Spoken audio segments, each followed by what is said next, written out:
And hopefully, the replay itself is also gonna be fine. Okay, so the map is gonna be Adaptive Potem Beach. And it's a strange one. It might be 20 by 20, but looking at the playable area, this is honestly more like 10 by 10. As the big chunks of the map, as you can see, are basically, well, unable to be played on. And not to mention, there is nothing, not a single resource available on this hill around the map, so yes. Let's see how much reclaim available. Wait, where is it? Like that. And that's gonna be 27,000 reclaim on the middle of the map. With that center having 10,000 available in these silly little holes, so yes. We're gonna see how it's gonna go and play out. Looking at the player names, we can see that the M28 Adaptive AI, this time around, are gonna be playing together with the players in a single team.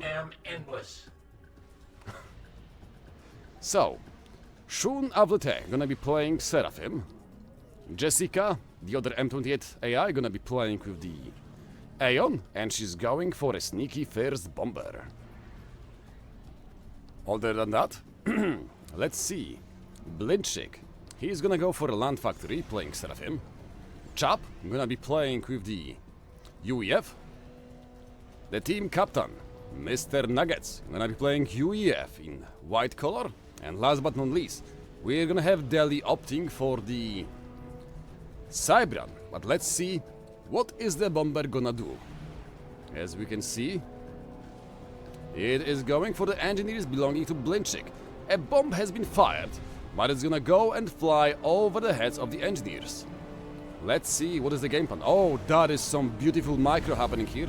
Unfortunately, only a single engineer is gonna go and fall down before the T1 MAA. The Yaistel is gonna be built by Blindchick. Another bomb has been left, and it's gonna miss. So yep, not the best of the bombers from the Jessica, but hey, it's the total that counts. So, the opposing M28 AIs is gonna be Omual playing Seraphim, and then we're gonna have Sleepy playing Cybran and being M28 Rush. So if you're wondering why the one team have only adaptive units available, they have the wrong colors. No! We have to restart the game! The colors are wrong! Oh well. But yeah, basically, coming to my previous thought. If you are wondering why the one team have M28 Adaptive, while the other have M28 Adaptive and M28 Rush, it's because when the AI are actually part of the player teams, they can go and use their... They can pick the AI, what kind of type is gonna be, so yep. That's why we have Rush AI for the Sleepy. And it seems like this is an early PD for the M28, which is gonna be just enough to go and make sure that Endranii and Control K, also known as Azot, are gonna have hard time just straight in walking into the base of the M28. And also, what units are they playing? Endranii gonna be playing Aeon, and then we have Control K playing with the Seraphim.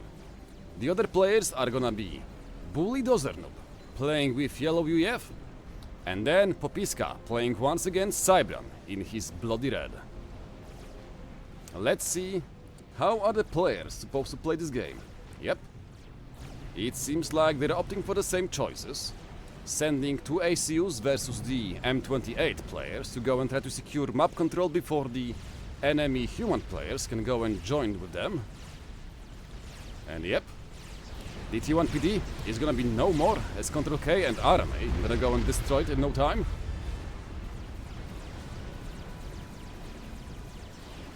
And those are some good run-bys coming from both Endranii and from Control K, as we can see them destroying a lot of the expanding engineers for the M28 players from the team Nuggets.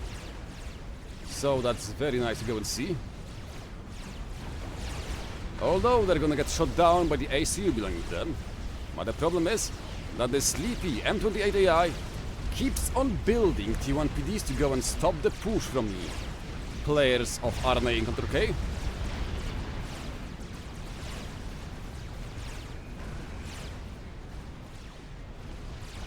So, yep. Now it's gonna be a 1v2.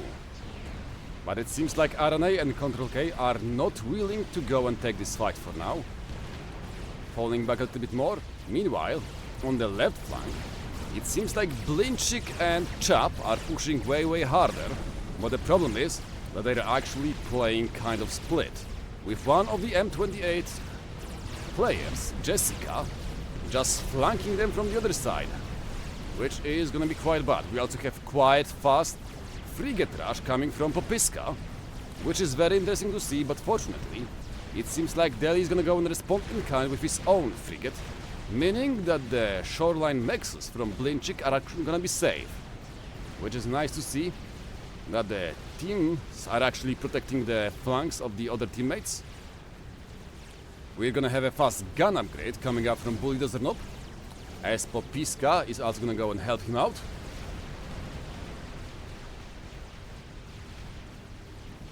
And it seems like Nuggets and Delhi are actually here to go and save the Sleepy. The M28 AI is actually receiving help from the ACU belonging to the human players, which is very nice to go and see. As now, Endranii and Control K are gonna be forced to go and fall back and grab the gun upgrades. Also, it seems like there is a small mistake here when they're both trying to upgrade their ACUs at the same time, instead of upgrading one and then the other one, as Delhi and Nuggets are actually doing currently, which is very nice to see the team play happening.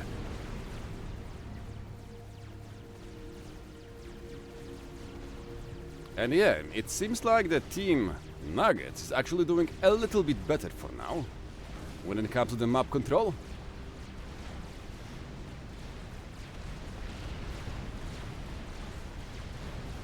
Okay, another gun upgrade being started by Blinchik. Chap going for the T2 upgrade. I can only assume so that he can go and actually grab the gun upgrade faster later on. And also, so that he can go and secure this whole position by building a triad or two. As a single triad is enough to go and make sure that the enemy T1 chaff like Auroras and other stuff cannot go and actually be a threat to you. We have pings coming up from Bully Desert Noob and from Popiska, as they have spotted the upgrading ACUs from the Team Nuggets, as Blinchik and Chap are unfortunately doing two upgrades at the same time, which is not really good. The M28 ACU Shun Avlioev is also playing here, together with Bulldozer and Popiska, which is gonna make it very hard to go and actually push for Blinchik, and yes, Blinchik is actually gonna be forced to go and cancel the upgrade. And the same can be said for Chap. If he doesn't move back, he is done so. Oh, there is explosion on the side. As it seems like one of the ACUs, a one belonging to Delhi, have been killed by both Endranii and Control K. Unlucky for them, as it seems like they're gonna still keep on going, as both Control K and Endranii have the gun upgrades available compared to Nuggets, who is a single guy with a gun upgrade. But the problem now is, if he kills Endranii, he also dies, and the M28 is the one to go and kill the Nemi ACU, taking both of them down.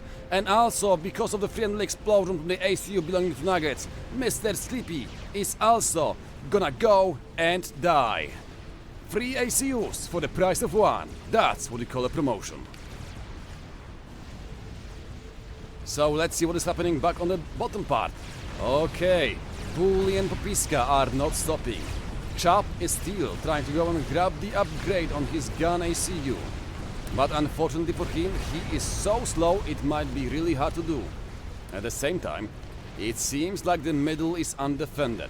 The T2 units, the pillars from the mid lane, are actually still trying to go and pour out through the mid lane, as it seems like there is not a single ACU to go and stop it. And the single units from Bully are not gonna be enough to go and stop them. This army just have to go and push in for the chance of this game to stabilize. As otherwise, I'm afraid to say that the ACUs from the enemy team, from Team Popiska, are gonna be enough to basically go and roll over the remaining positions of the player on Team Nuggets. And yes, this is a very hard situation. Even T2PDs are being built by T2 engineers from Blinchik to try and stabilize this position versus the enemy ACUs. There is 4 ACUs, 2 from M28 and 1 from Bully and Popiska respectively. And yep, here it is, like I said, the push to the middle is happening, and not only is it killing the enemy base, it is also winning the airfight by killing the enemy interceptors, which have been just parked around this position. Now, the pillars and strikers from Bully Noob are gonna try to come and actually save the day. It's most likely gonna be enough, as the engineers, the T2 and T1 engines from Bully, are gonna start spamming as many point defenses as possible. Let's see how is it gonna look like. Yep, it seems like Blinchik is gonna be forced to go and actually fall back, as otherwise he's risking losing this whole army. An army which is basically left in tatters after this bad push. Now, it seems like on the top right corner, Uyal is still doing quite fine versus Control K, as he managed to go and stabilize this position after, well, after we had like what, 1, 2, 3, 4 ACU explosions happen in the same spot. So yes, the pink Cybran player seems to be doing just fine for now. Oh no, wait, this is actually a Seraphim player, my bad.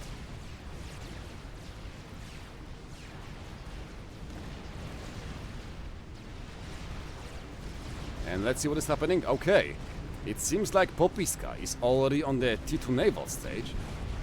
As we can see, the Salem class destroyer putting pressure on Blinchik's main base, which is very, very unfortunate, as it seems like there is no response available. No, never mind. There is a few frigates available for Chap, but this is not gonna be enough to actually go and contest versus the enemy destroyers. Okay, this push here versus Bully, I don't think it's gonna work out, as there might be enough pillars to go and kill the ACU, but the problem is quite simple. They're all split up in a big train. It's a big line of pillars, and that's not what we want to go and see. As going in one after another versus ACU is nothing, but actually just, well, feeding the Veterancy upgrade. Oh, here comes the Janus, trying to go for the Bully Desert Snipe, but it's not gonna work out, as the M28 is gonna provide some really considerable A cover for the Bully ACU.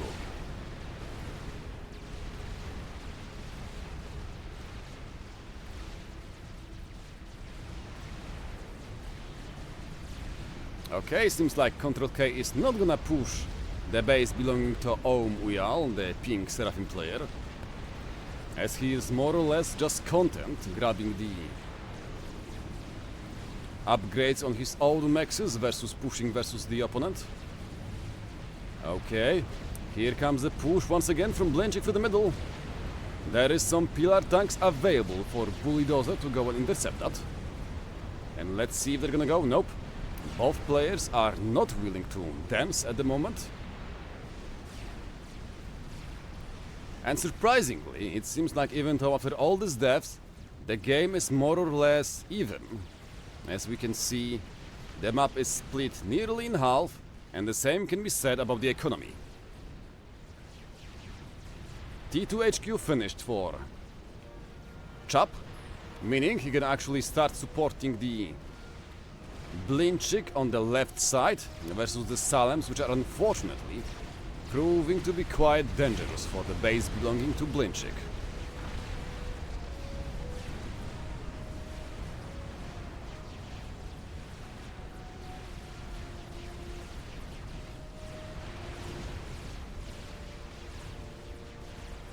And it seems like the pink guy is actually gaining some advantage versus Control K, as the gun upgraded ACU is gonna make sure to make a short work of the enemy Blazes and Auroras belonging to Control K. So unless he's gonna go and move his ACU in, he is actually gonna be facing a quite big chance of losing this position at his own base.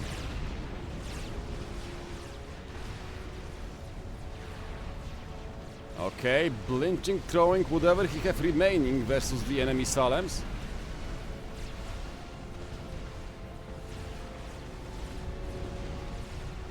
Oh no! Wait, what is that? Where is this TML coming from? Okay, never mind. The missiles are not gonna connect, but still. Where did those missiles come from? Like, they were coming from this position, and I feel like I'm just blind. Especially as the cruisers are from the Siren class, which are Siren, and they don't have any kind of TML on their decks.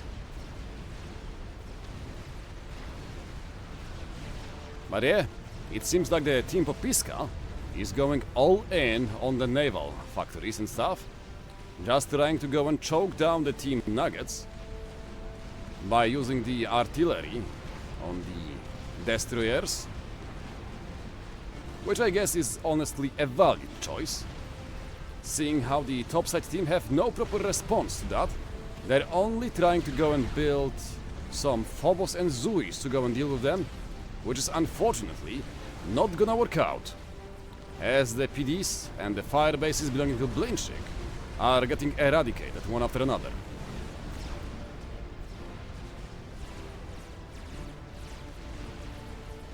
And yeah, great run by with the blazes by Control K, as he's gonna go and grab a few kills on the T2 Maxes belonging to the Ohm Uyal. And up next we can see that there's gonna be a naval blockade enforced by the Salems belonging to Control K. As the pink player, actually never mind, there is a destroyer and a few submarines available. Oh really, Fluffy? I had no clue about that, but yeah, I guess it makes sense. Faction diversity and stuff like that. I guess Loyalists were able to do that for quite some time, so I guess why not the Siren class? Let the Cybernets be sneaky after all. But yes, I'm really getting worried about the middle of the map. Because Bully, I don't think he can handle all of this, as the pillars are actually supported by a shield and a bunch of Lobos for Blinchik, so yes. Let's see how this fight is gonna go and end up. Especially as Bully is frontlining with Flapjacks, that T2 mobile missile launchers, which is not something you wanna go and see. So yes, some good trades from Blinchik on the mid lane. Let's see, okay, T3 air available, as the broadsword from Chop is gonna make a short work of the enemy destroyers, as unfortunately Azot have no response to that.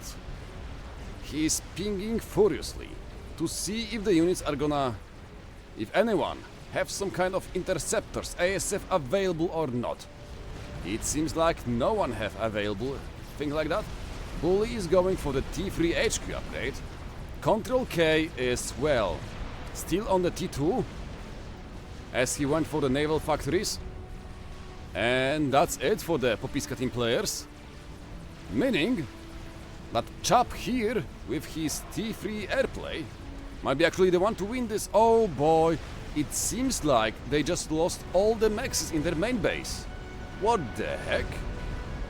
I can only assume that it's the M28 from, yep, this is the TMD. TMD, where is the TML? It's not from here, it's... Where is the TML that killed all of that stuff? Oh, there it is! Serpentine, Tier 2, Mobile Tactical Missile Launcher. Already 6,000 mass killed, so I guess now we know who was the one killing all of those beautiful maxes belonging to Blinchik. But the question is, can they hold on to the naval position here or not? Because it seems like the destroyers from Popiska are making their way towards the naval factories belonging to this guy here. As Chap is trying to do his best to go and try to... Actually, where is the T3 Air HQ? Oh, it's here. And it's building broadswords. Though I don't think this is the best idea, considering that the Siren class cruisers are amazing versus single targets. So well, rather than building broadswords, you would better off just building a bunch of torpedo bombers, kill the cruiser, and only then go for the broadsword spam. But then again, the broadswords are gonna be much more useful in dealing with the land units. And with the land pushes coming from both the Control K and also the Bulldozer. And oh my, that's very cheeky of him, using the Salem given to him by most likely Popiska to outrange the enemy land forces of Blinchik.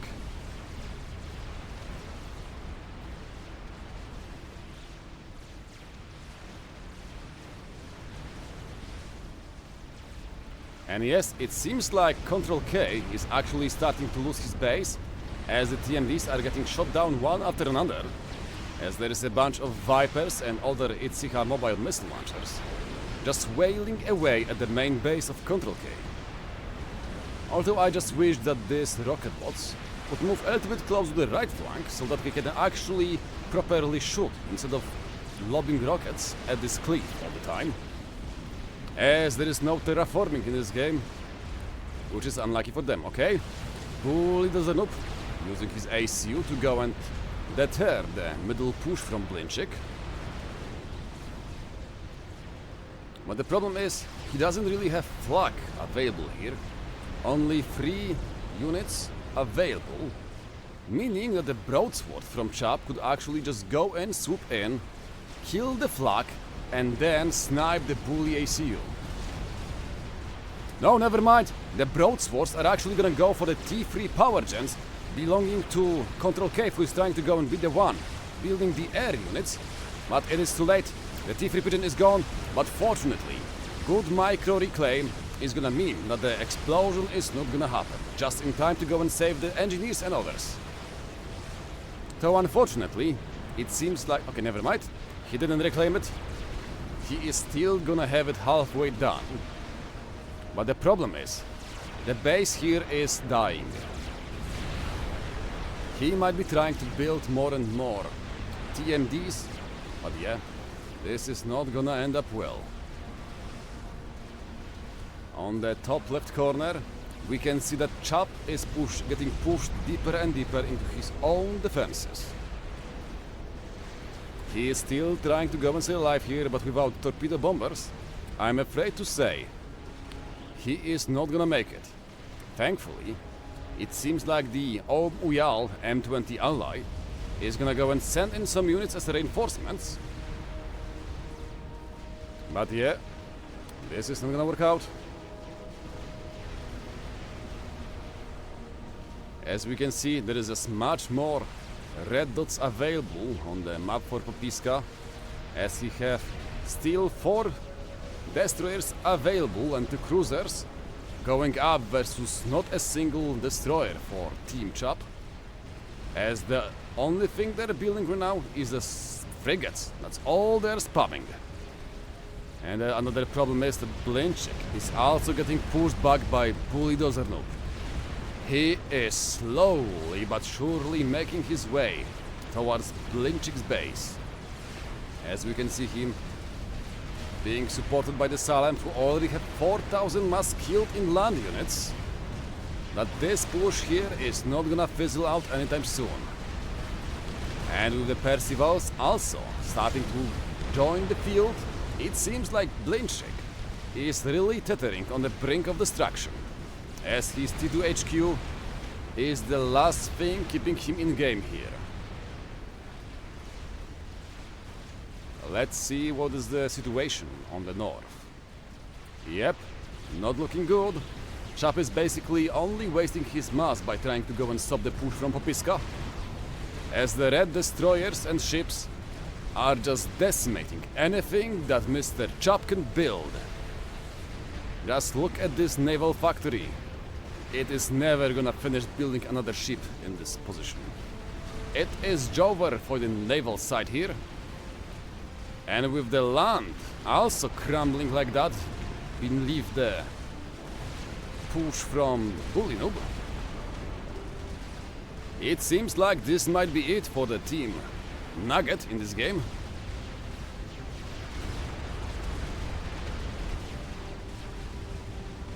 As yes, it's looking quite bad. Especially as it seems like the M28 is gonna be unable to crack the base belonging to Control K on the right flank.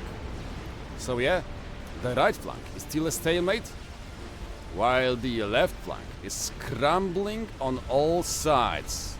The sea decimated, air units unable to be used, and the land is getting crushed too by Bully. What can I say? At this point, Bulldozer is just bullying everyone on the opposing team, as we have ACUs from the Chop and Blinchik getting pinged by the players on the Team Nuggets. Here comes the broadswords from Chop. Okay, never mind, they are not going anywhere. They are not going anywhere, as it seems like they are still looking for a target to use them on. But the problem is, the ACU for Bull is hidden beneath the water. The one for Control K does have quite a few flak available to protect himself. And Popiska is, well, just sitting here, chilling in the sea. Okay, Strat Bombers from Control K gonna go and try to shut down the air factory belonging to Chop, while at the same time the ASF are gonna go and look for the enemy targets. One bomber down, second one gonna go and fall down soon. There. T3, no, never mind, the broadswords are still unsure where they wanna go. For now they're gonna go and try to hide from the enemy ASF forces by flying over the flag emplacements built by the Uyal M28. So yes, a very, very bad situation. Blinchik going in with his ACU versus enemy Percivals.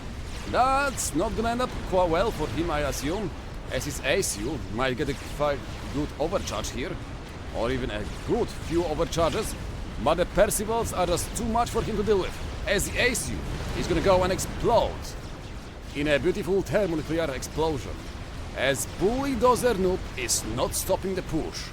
He is going in and he is going hard. Pedal to the metal, he will never stop. Now the question is, can Chad bring the game back? No, I don't think so. All of his broadswords, all of his T3 air just have been shut down by the ASF belonging to Control K. And now it's only a question of time before they can go and find Mr. Chad.